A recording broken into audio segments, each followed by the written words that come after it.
as a kind of side note here, Robert, have you ever tried this singing and drumming and singing at the same time? You know, whether that's like I've done it many times in bands. And for drummers who are listening, they may know this book called The New Breed. Gary Chester, you might not know who Hal Blaine is. Hal Blaine is the most recorded drummer in history. Indeed, from The Wrecking Crew. The Wrecking Crew, thank you. Right. And Gary Chester is like the East Coast Hal Secret Blaine. Agent Man and all that, and all those other many tunes. Yeah, so, but now I forgot why I wanted to talk about, what's the connection, Hal Blaine? what we just said? Huh? No, Singing before drummers. Hal Blaine. Singing and drummers. drumming, right. So sometimes Gary Chester has this book where you actually have to sing.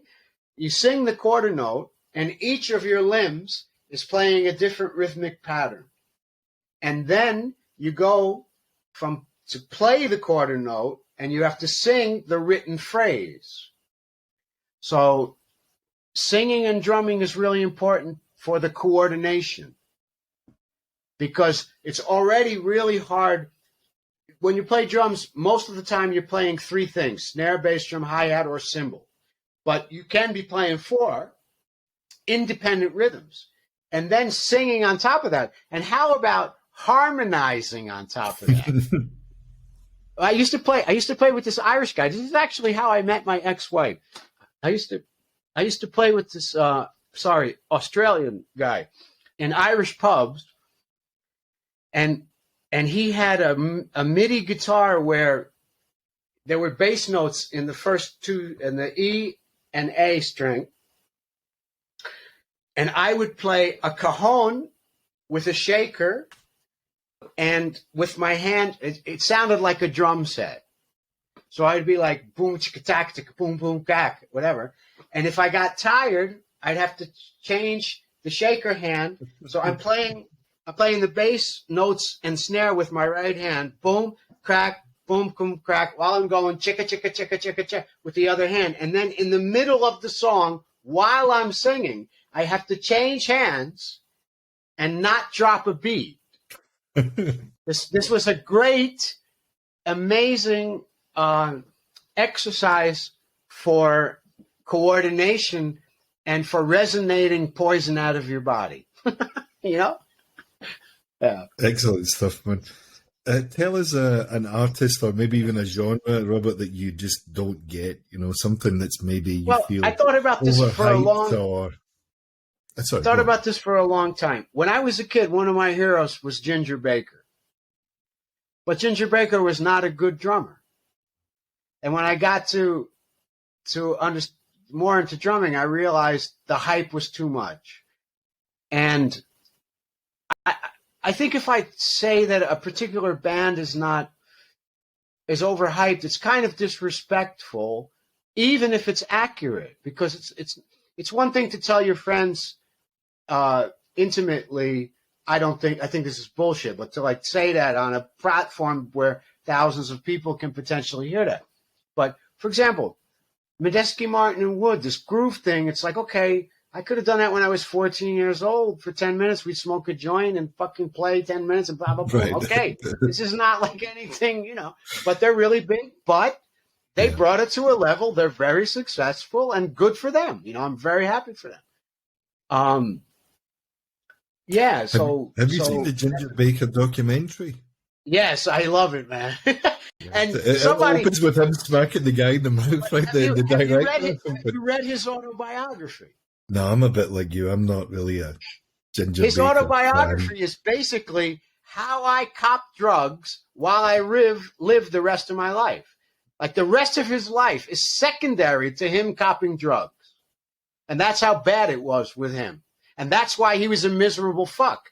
Because he was either jonesing for he was either jonesing for the drug or hungover and in a bad mood. Imagine telling your son, "You're a shit drummer, you'll never be any good." What fucking parent would talk to their child like that, you know? Was it called The Fabulous Mr. Baker? Yes, exactly, yes. Yeah, he's just such a dick, right? You know, so totally. And a slight kind of tangent, though, but on a similar kind of theme.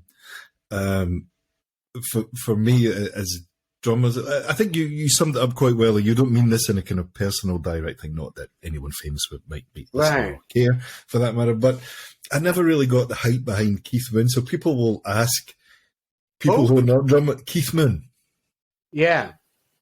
People will say, or like, you know, they'll name 3 drummers that they've heard of, right? So one will be Bonham, one will be Keith Moon, and one might be Ginger Baker, just for an example, right? Definitely not a holy trinity there, but yeah, in England, definitely. There's some good in there somewhere, right? Bonham, obviously.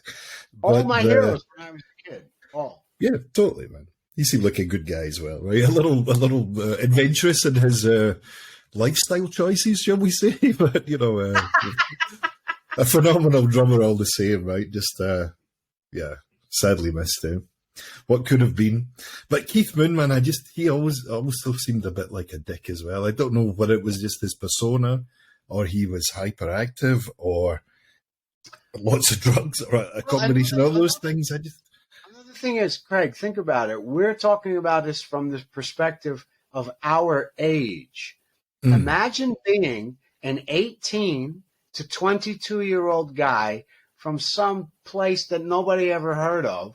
And all of a sudden, you have all this notoriety thrown in front of you. How do you handle that? A lot of people go off the rails, and that's pretty much what they did. Yeah. Yeah. I think even from a kind of musical point of view, I never really enjoyed Keith Moon's playing very much either. It was very perfunctory, or just it filled the gap for what the songs were, right? The Who at that time. But it all seemed a bit much of a muchness. There never seemed to be much variety or any difference in his playing. It always just seemed to be, okay, here's some more of the same. Actually, when you say that, that's very accurate. But at the time, it was slightly innovative, you know? It was different, right? Exactly, right? Yeah, at the time, no one else was doing that. Or like that, for that matter. Ginger Baker, at that time, he was... In the Georgie fame and the Blue Flames, he played with Jack Bruce and John McLaughlin, you know, and John McLaughlin then went off into be this jazz icon, you know, and at the time though, they were like 5% of what was going on was what they were doing. So that's what made them special. It wasn't necessarily their musical talent or their musical ability. And I think they had that look as well, right? That particular look of London in the 60s at that time, that, if you want to call it the mod look, right? But they had the whole thing. Yeah. I still wear those clothes, man. The women in my life, for the last 30 years, they destroy me with these their things like, you're going to go out like that, or you're worse than a woman, or whatever. And all of this because I wanted to wear those same clothes that those guys were wearing. It never really goes out of fashion, but it always comes back round again. You just have to wait sometimes a bit longer than others.